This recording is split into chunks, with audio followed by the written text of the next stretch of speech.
Do we have the ability to get something done in 2 months? If product can get here in time, and it's good to know that, and thank you for sharing that on the front side.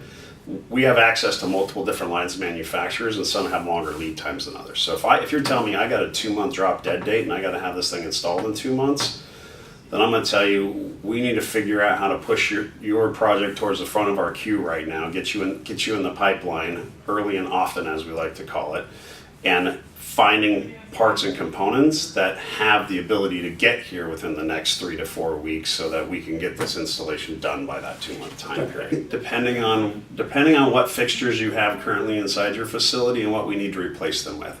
So we've got access to seven or eight major lines of products, and some of them stock inventory and some of them don't. Typically the higher upper end folks do not stock inventory because they're literally putting the best quality of products into their product at the time of order and doing just-in-time inventory inside their organization. So if an LED chip today was X amount of lumens per watt, and in 3 weeks it's X plus 1%, they want to have that X plus 1% going into their product without it sitting on a shelf, because that becomes old automatically and then they have a hard time moving it. So your upper end manufacturers will typically not stock very much product on the shelf. Only their most commonly used products are going to be in a stocking situation.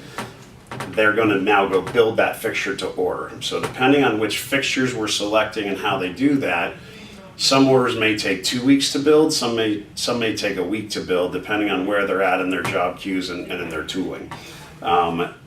If we can find products that are sitting in stock on a shelf that are from one of those major manufacturers, that's where our value add comes in.